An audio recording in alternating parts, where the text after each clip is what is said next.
Welcome back to another episode of the Course Creation Incubator. I'm Gina Onativia, your course coach, digital strategist, and host, here to help you get your course done and out to market. It's time to focus on building your reach. Well, it's time for a lot of actions to get your course out there, to market the hell out of it, and to continue to build your base of potential students. But then I get the questions.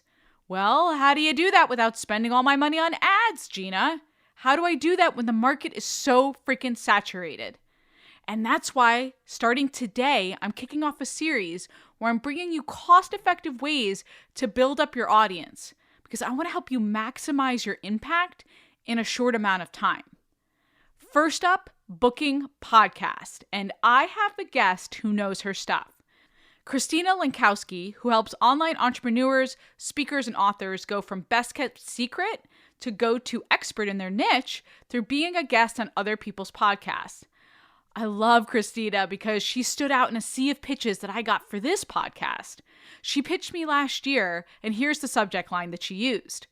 Aussies make some of the best podcast guests. That immediately got my attention.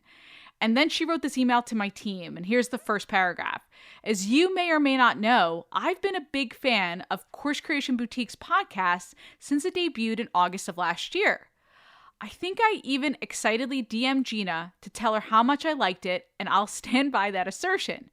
As a proud member of Amy's Finishers group, I know how important course creation is for online entrepreneurs. So does my client, Tina Tower, whom I'd love to put forward as a potential podcast guest for you. So I love how she dropped in all of these personal touch points with me. She mentioned the podcast.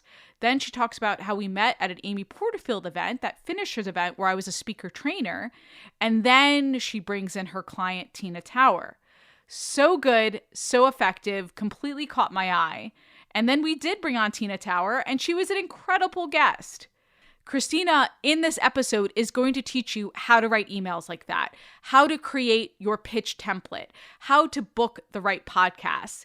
And even if you're listening right now and your list is small, and maybe you feel like no one knows who you are yet, this episode is for you. This will help you build your reach by booking podcasts. And this interview is so good. Let's just get to it, okay? Listen in. Christina, welcome to the show. I'm so excited to have you on. I am so frickin' jazzed to be here. I love that I said frickin' jazz. There was a lot of adjectives that I could have gone with there, but that was what popped into my head. Uber pumped, hella lit, although I feel like I'm too old to say that. No, but I'm never too old. I'm to very, say that. very, thank you. I'm very, very excited to be in front of your audience. I love working with course creators. And I think that they're the perfect people to be getting on podcasts. I 100% agree. And that's why you're here, to help us book out some podcasts. And I wanted to start off by you talking about the why a little bit. Why do you think booking podcasts is such a great way for course creators to grow their audiences? Yeah, there's a few reasons, but the biggest reason is people are listening to podcasts. So if COVID, for all the bad that it brought, and of course it brought some horrible things our way, but one kind of little light for entrepreneurs is that more and more people started tuning into podcasts. So at this point in time, like as of the end of 2020, I think it's something like 55 or 60% of the US population has listened to a podcast. Yeah. And that is millions and millions and millions of people, you guys. And over 25%, which is something like 38 million, listen to them weekly. Awesome. And I know that is true in my house. Like, obviously I do this for work. So of course there's some podcasts I'm listening to regularly, but I also have true crime podcasts I listen to every week, things like that. My husband has sports ones that he listens to. We have ones we listen to together. People are really finding this to be a part of their life, especially as we get back into dropping our kids off at school and having to run errands and doing those types of things.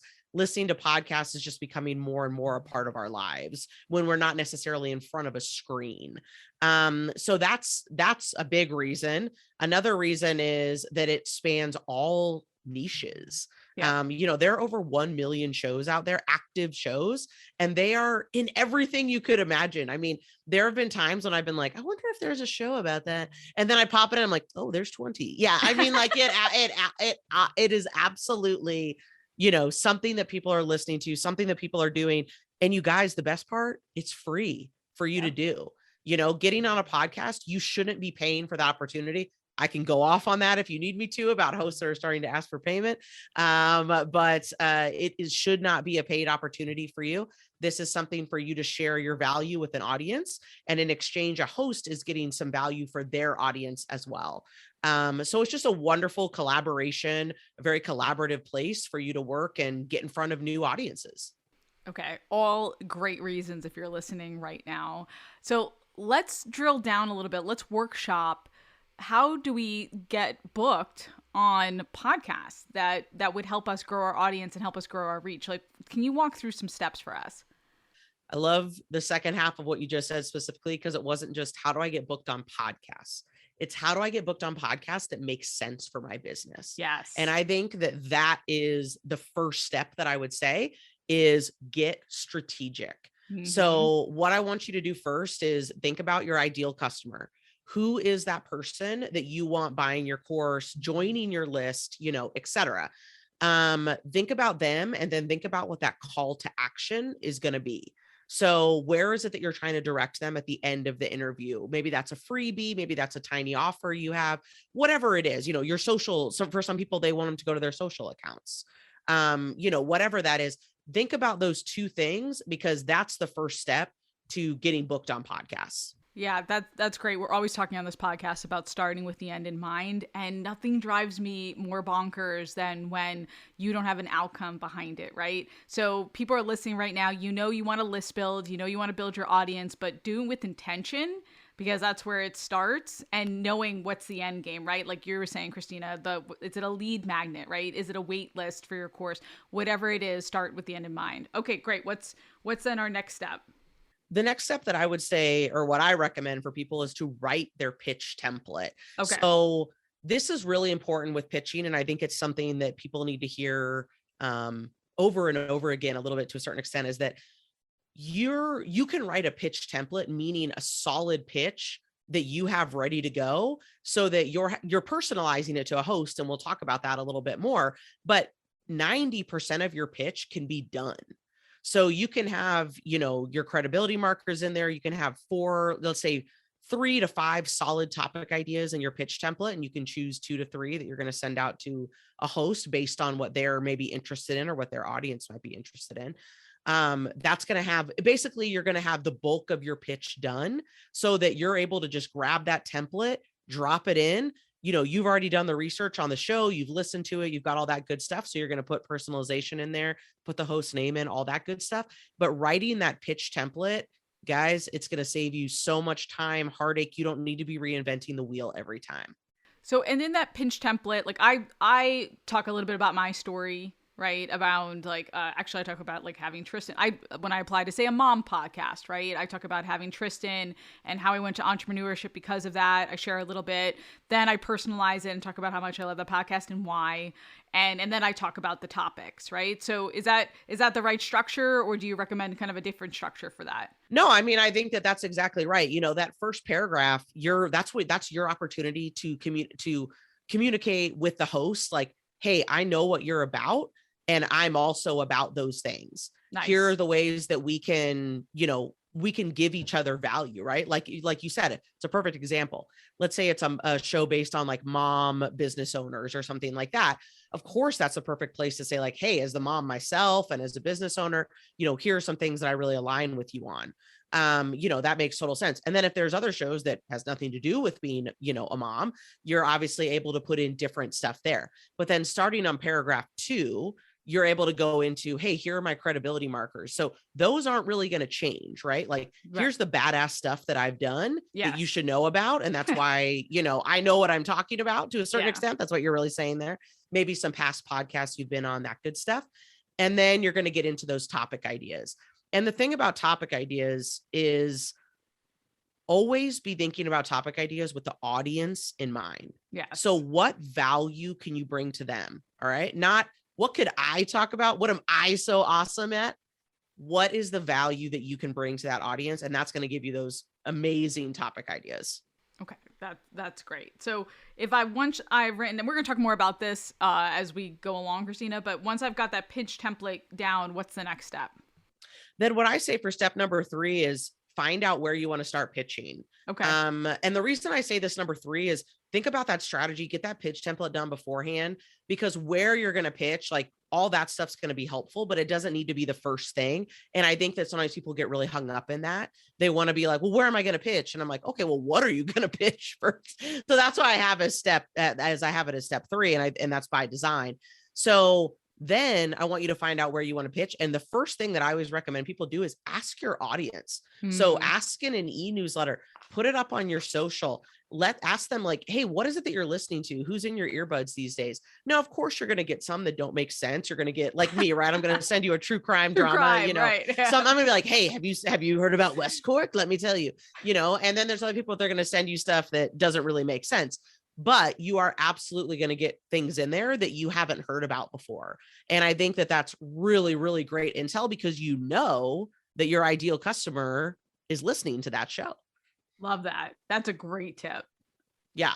Okay. So then how many should I reach out? Oh, am I stealing your thunder, by the way? What's the next step after that? Because no, that's step 3. We had step 3. Okay. That was step 3. Yes. Yep. We're good. Okay. So what's the list look like at first? Like, how many should I reach out to? How often should I follow up? Great question. So, when we start our outreach for our clients, we typically start pitching 15 shows. Okay. Great. So that's what we typically start with, is 15 shows. Now, to back up, I love, and what I really recommend is being an average of 2 shows a month. Okay. So that I think is a great goal for people, and a very realistic goal for people. I love that. Yeah. I think that's a reasonable goal. It's a reasonable goal. I'm not like, you got to be on 10 a month. Like, no, I'm like every day you're on it. You're on it. Yeah. 2 a month, guys. That might seem like you're like, well, that's not very many. At the end of the year, that's 24 shows. I think that's great. That is like amazing, right? At the end of the day. And some months you might have 1 land, some months you might have 3. Like, it is what it is. But let's try to keep that average of 2. And how I actually pitch, because I think for some people like me, this helps a lot. Like, I batch my pitching essentially. Yeah. So I do what I call a pitch sprint. And what I do is I set aside 1 day a quarter, or a month, depending on if it's for me or it's for a client. Okay. But let's say 1 day a quarter, and I have already done research. So I already have listened to the shows that I'm going to, maybe the 12 to 15 shows that I'm going to pitch. But then what I do on that day is I just send pitches. Yeah. So I really get in the mindset. I go back to the show. I look at it. I maybe hop on the host social media, try to kind of get an idea of some of those connection points like we talked about, and put those in the first paragraph. And then I just hit send. And so for me, that works great to just get in the zone and send a bunch. And what I love, because probably one of the most important part of pitching is the follow-up. Yeah. So what I love about a pitch sprint is that I then put time in my calendar for 2 weeks later. I set aside a few hours, and that's when I do all my follow-up. And so everything is done at the same time. And that works great. And I've definitely had people ask me like, yeah, but then aren't you going to have all these interviews at the same time? No. They're always spread out. They're always spread out. Things are going to land at different times. It's never really an issue. Like, I can send a bunch of pitches out on 1 day. I'm going to hear back from some hosts right away, and I'm not going to hear back from other hosts for 2 months, like even after I've followed up and everything. Right. So it totally, just depends. Okay. I have a question for you. What's the best way that you have found to pitch in terms of delivery? So like, I get pitches via email, web contact form, Instagram DM, Facebook Messenger. So I get pitches everywhere. Right. So what do you find is the most effective? Yeah. So how we pitch, and what we find to be the most effective, is I always send my initial pitch via email. Okay. And that's because the pitch is in depth to a certain extent, I really want to get my topic ideas out there. I want to make sure it's clear. And then what we do is we typically follow up in the Instagram DMs. I like that. I like that strategy. Yeah. That's what I do. I don't want to send a pitch in the DM. Honestly, like, you can tell me as a host, you don't want a big long pitch in the Instagram DMs or something like that. Let me tell you, I did get one really long pitch, and I kept trying to go back to it to respond, and I kept getting too overwhelmed, and I put it down, and finally I said, like, can you email my team? That's why I bagged out of it, right? Because I was overwhelmed. Exactly. Yeah, exactly. So I think for us, that works really, really well to do it that way. And when we hit them in the DM, we are just like, hey, just wanted to give you a heads up that we just shot a pitch over. You know, if it's for a client, like, I think so-and-so would be a really good fit for your show, I might give them one reason why, and then just look forward to hearing from you. That's it. Like, I'm not sending them a long thing. It's just a quick note. Yeah, I love that. And I think you're on this show right now, and I talk about this in the intro, Christina, because I loved your pitch. You know, I talked about in the intro, having Tina Tower on the show, and that was all you. And I can't remember your subject line right now to the email, but it was great. It was like, Tina Tower really brings it for course creation listeners or something. Yeah. So it spoke to this I knew you would listen to the podcast, or maybe you listened to one episode, but you did you did a little bit of homework. And I was like, oh, she's speaking to me, and she's speaking to my people. And I love that. Yes. Like, immediately. Yes. So I think don't discount that subject line too. Right. And well, let's go into the next question. This is gonna probably be my favorite part, about the biggest mistakes we see when people pitch podcasts. And I've got my bugaboos. You start though. I'll start. Yeah. I'll start with one that might not be so obvious to people. Okay. But and then we can get into when people actually sending the pitch, right? But one of the biggest mistakes I see is people getting really hung up on the size of a show before they even start pitching it. Okay, I love that. So this is a real hot button topic for me. Real hot button topic for me, because I will tell you flat out that clients that we've worked on, like, getting on some of those bigger shows that are out there is wonderful. But in regards to actually driving revenue, it's not that much different than being on a smaller show, again, where you're in front of your ideal customer. And I think that is the thing that people need to remember, because we actually don't know how many downloads a show has or anything like that before we send a pitch. That's not public information, and most hosts aren't going to share that information, rightfully so. Right. So, you know, what you really need to be focused on, just like Gina was talking about, is like, who is that audience? Like, for our client, Tina Tower, she's all about course creation. Like, that's what she talks about, courses being the key to, like, freedom. Right. Yeah. So that Gina's audience makes a lot of sense for her, no matter the size. Right. And so I think that that's a really, really important thing for you to get through your head, is like, it doesn't matter if they have 100 downloads or 10,000 downloads, if it's the right audience, customer, right audience, right ideal customer. So that's a big mistake, because, man, I have people come to me, like, even in, like, discovery calls sometimes, and they're just like, yeah, I mean, I'd love to be on, like, just maybe like Joe Rogan or something. Right, like I'm just like, maybe let's like Jenna Kutcher. Well, maybe let's start. Yeah, trust me, I get that a lot too. Like, yeah, can I get, like, let's have I don't know, maybe just like Jenna Kutcher and Pat Flynn, or, you know, whatever. And I'm like, yeah, I mean, that would be cool, and maybe that will happen down the road. Let's work up to that. Exactly. Let's take some steps before we get there. And honestly, like, again, getting on smaller, more niche shows, but again, that are full of your ideal customer. For a lot of people, that's where they see the list growth. That's where they see the new customers, things like 100%, that. Yeah. So don't get hung up in the numbers. The numbers aren't what's going to bring profit to you. Okay. Great. That's a great one. That's another. The other one, and I'm sure Gina can attest to this, is people using what I like to affectionately call the spray and pray method to pitching. Oh, yeah. So that's where, like, how I spoke about sending maybe 12 or 15 really solid research pitches out.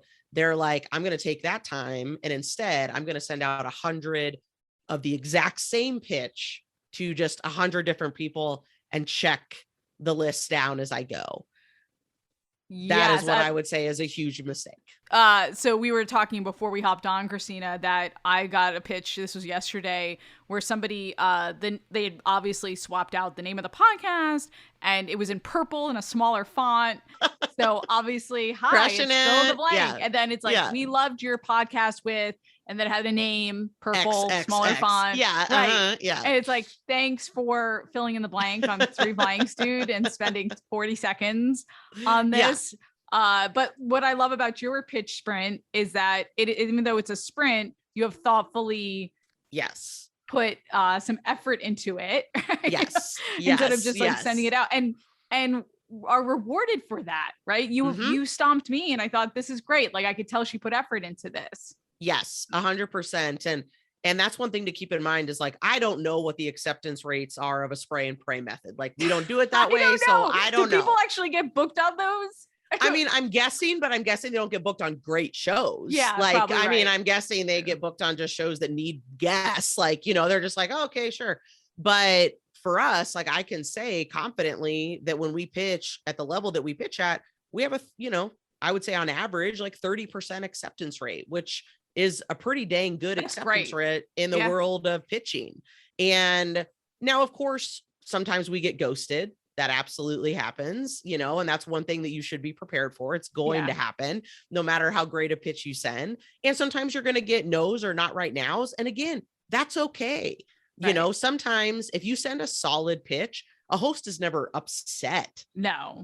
About it or anything like that. We've gotten people multiple times have written us back and said like, this is awesome, but we just had someone on about this, but it hasn't been released yet. Yeah.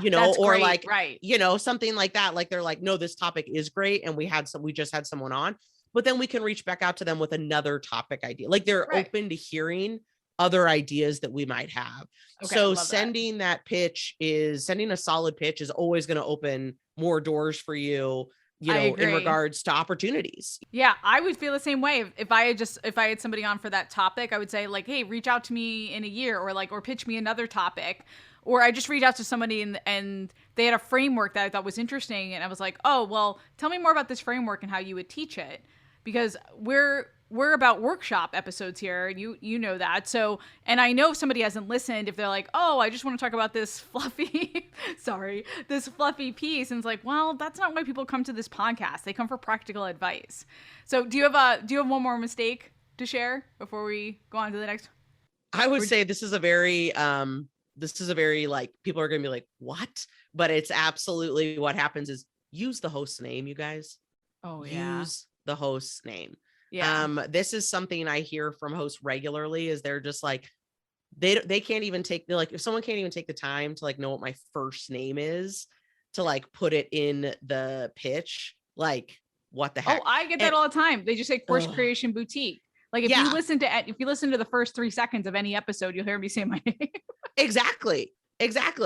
Like a lot of it's in iTunes, by the way, under the name of the show, it says the name of the host. But beyond that, if you've listened to 30 seconds, like you'll know the name of the host. It just like drives me insane when I hear that. Cause I'm just like, that is literally 10 seconds for you to like double checking the spell. I do that. I go in to double check the spelling just to make sure that like I'm not. I get typos all the time. Yeah. I that's a bugaboo. Right. Yeah. Okay. So listen here, learn from Christina and the mistakes that you see. All right. Before I let you go, I bet there's some folks that are listening that have been saying like, Gina, I have been pitching podcasts. Thank you very much. And haven't been getting a lot of responses. So Christina, what do you say to those folks? Like, what are some tips you can leave us with if you've been trying and not getting the response?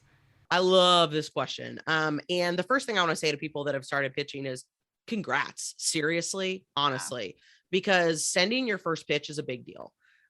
People don't necessarily realize like that. I think sometimes, but there is a mindset shift that needs to happen with you being okay with getting a yes, meaning you're going to be interviewed, but also with getting a no and, having that happen, which by the way, if you send a solid pitch has nothing to do with you. So anyways, I want to say that really briefly if you've gotten it out there, but the things that I would say, if you're not really seeing the results or anything like that is first and foremost, look at your topic ideas. So if you have solid topic ideas, you should be getting some yeses. So make sure that there are things that go deep. There are things that people can relate to. When we pitch, we do what we kind of call a combo of like how to or instructive pitches, but also connection based pitches. unless we know it's a show that only does one or the other. And that's actually something interesting about Gina with your show. I knew that you were more interested in the instructive based things because you do this workshop style. So I didn't pitch you on any connection based pieces because I was like, that's not what she's into. Yeah. But there are some hosts that is what they're into. So we try to kind of look at the show and say like, well, what is it that they're more into? So think about that. Don't just have only instructive pieces. If someone's like, I want to know more about your story, how you got to where you are today, et cetera, et cetera, et cetera. So solid topic ideas are what's gotten my clients booked. I mean, I don't have connections to a lot of the places that we've gotten, but like when I pitched Gina, it's a cold pitch. It was a cold pitch. And I didn't have a personal connection. Gina, I've met her before at an event, but like that was a long time ago. We don't have like a personal relationship, anything like that. So I cold pitched her, but it's all about the topics. The topics, in my opinion, are really what drives something home. So look at your topics, get clear on those is one of them. Okay. The other thing that I would say to people is make sure you're doing your follow-up. Because I know that there's a lot of people out there that send that first pitch and that's wonderful. And it may be like the best pitch of pitches that you've ever seen, but we probably book half our shows in the follow-up. So that is following up with them a couple weeks later, we all get busy and we all get, flag stuff in our email that we don't get back to. So 100%. I do it all the time. Yeah, I do it all the time. Like you can ask the people that work with me, like they'd be like, yeah, we're reminding Christina constantly about stuff. It is just what happens. So don't be annoyed at a host. Don't be anything if you hadn't heard back from them. Just send a follow-up, see if they have any questions on that. One little tidbit trick that I do is we actually send 2 follow-ups. So I send one 2 weeks later, and then I'll send another one like 2 to 3 weeks after that. Okay. And in that third one, I actually will include another story idea, or another topic idea.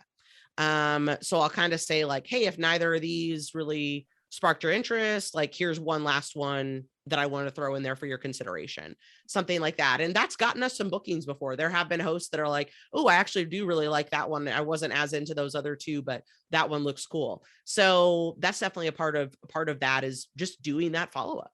Yeah. Love that. Those are awesome tips and to just get results.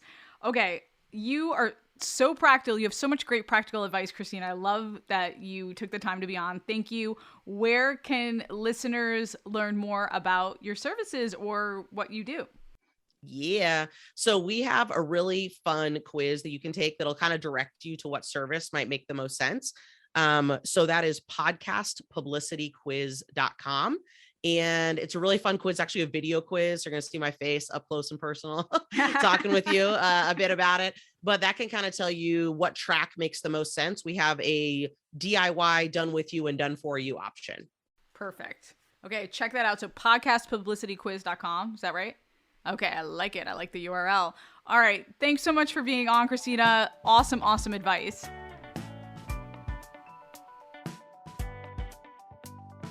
So many great tidbits from this one. I love Christina's tip about asking your audience which podcast they're listening to right now. So simple, so effective. And I want to leave you with a challenge to create your own podcast pitch template, if you don't have one already, with some great relevant topics. And then pitch 5 podcasts in the next 60 days. That's 5 podcasts, 60 days. I want you taking massive action to build up your audience. And please check out more about Christina and her amazing content. You can visit podcastpublicityquiz.com to take her quiz, or you can keep up with her on Instagram at publicityxchristina.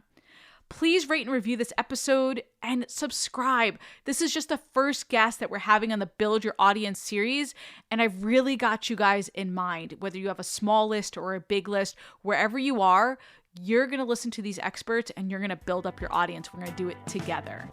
All right, until next week, go create, be you and be brilliant, and get it done.